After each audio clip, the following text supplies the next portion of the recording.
What's up, guys? Today I'm going to be talking about the science fiction survival horror RPG Prey by the guys over at Bethesda and Arcane Studios. This is a super interesting game, so let's get into it. First thing I want to say is this game has one of the best intros I've ever seen in a game. I love the way it opens up in this kind of Deus Ex style modern apartment where you get a call from your boss to come in. You got a beautiful skyline of San Francisco, and then you kind of just go around and get a feel for the game, interacting with the various things around this dude's apartment. It's a nice, intro to some of the hectic stuff that's gonna come. Then we get a great credit sequence. I love the kind of airplane flyby of San Francisco as you go into the office with a tasteful kind of electronic ambient tune playing. And all this works perfectly to set up a fantastic plot twist where you eventually have to smash the window of your apartment, revealing that the entire thing was a simulation within the spaceship, and that you have been kind of kept in a state of stasis where you're reliving the same day over and over again, repeating this experiment. Fantastic stuff, and I can definitely see why the PR team at Arcane and Bethesda decided to use this opening sequence as a way of marketing the game. After the introduction and plot twist, you end up in the lobby of the space station. You finally get a sense for how massive this space station is as you look at Earth and the rest of the station through this 100-foot tall window. It really sets the stage well. And this would probably be a good time to mention that this game also has great sound design and great music.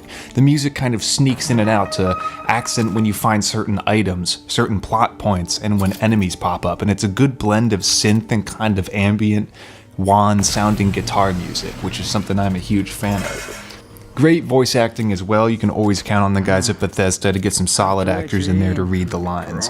And I immediately fell in love with this crafting and recycling system. Now, this is super creative, and I can definitely see this borrowed from some other games, but the fact that you have to convert the materials into these kind of blocks and then craft them into other stuff you want, like ammo and weapons, I really like that. However, this game gets tough as ammo is extremely scarce and there's not enough of these crafting stations as I feel there should be, so you can be far along in a mission or in a part of the campaign and have to backtrack because you run out of, the 15 bullets you had fighting some boss. So that gets a little tedious and this game can turn into kind of a grind, and we'll talk about that more later.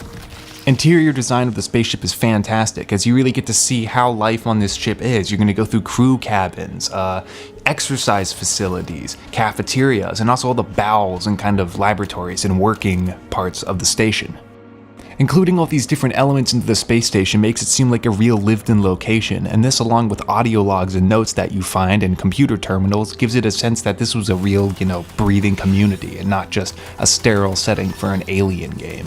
Getting into your enemies, you're going to first be dealing with mimics, and this is a very creative form of enemy. I love the fact that these can assume random objects in the world, stuff that you might even be able to pick up, because as you know, Bethesda games, you're going to be picking up objects.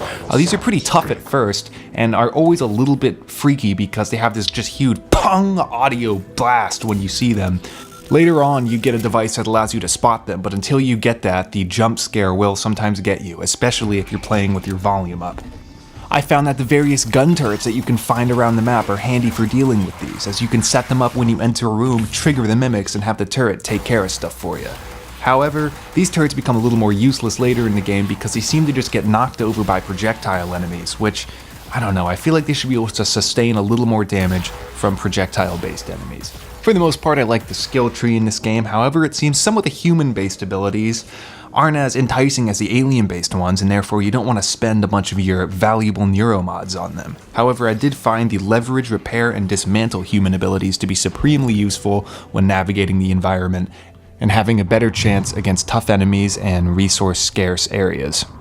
The game features a spacewalk section that I absolutely loved. You basically get a propulsion device that allows you to go outside the spaceship and see all kinds of debris just floating in space, and you can kind of see the Talos space station from the outside, and you can do omnidirectional movement around the station and kind of explore it and collect resources. I was super excited to try that out, and it definitely lived up to the hype. One of the first real in-depth sandbox-style spacewalk experiences I've ever had in a game, so if you're into that type of stuff, you might even want to pick up the title just for that, and if you like killing aliens. Once you start to unlock some of the alien abilities, you get to see where the designers really had some fun getting creative with this title. The mimicry attribute, which allows you to just assume the form of regular objects and slide around, is extremely creative and useful. You can use it to sneak past enemies or get through tight spaces you wouldn't normally be able to fit through.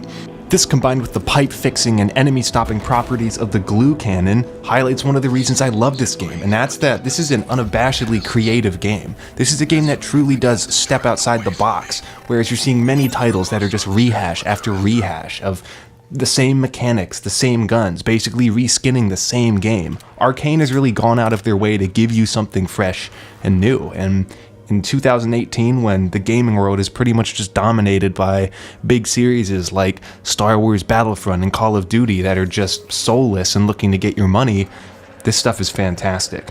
Also, the entire game is going to have you using lateral thinking and thinking outside the box. There are always a myriad of ways to solve each problem, depending on what attributes you have and what path you choose to take to the objective, or what weapons you have, whether you choose to attack enemies head-on or sneak by them, or use telepathic abilities, or just use brute force, such as throwing heavy objects.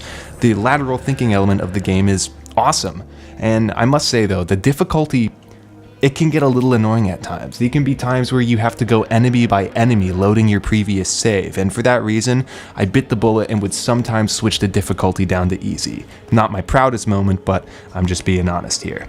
Also, the game lacks fast travel, which is something I would have liked because the spaceship Talos 1 is massive and enemies repopulate at various points throughout the story and if enough time passes. So getting back to the initial starting areas of the game can take an exceedingly long time because you're going to have to fight through entirely new waves of enemies. The survival element of the game really comes through in the fact that you need to craft materials, and I love that aspect of the game. I like gathering little bits and pieces from the world and then combining them together. However, I noticed you can never get enough metal scraps. You always end up with a bunch of alien material from slain aliens, various pieces of biological detritus like discarded cigars and banana peels, but metal objects are hard to come by, and you need them to craft ammo, which at the end of the day seems to me like the most important resource you need to fight through hordes of ridiculous aliens. Crafting a bunch of medikits and, anti-radiation pills is nice, but if I can't blow away the massive alien monstrosity in front of me, it all goes to waste. So, minor gripes aside, Prey is a fantastically creative title, and anybody who likes science fiction, sandbox-style games, or RPGs should pick up this title. This is in no way a review of the entire experience, as I'm only halfway through the game, but I've played enough of it to know that this is something special. I hope you guys enjoyed this video. You can go over to my channel to watch more gaming or music-related content, and until next time, peace.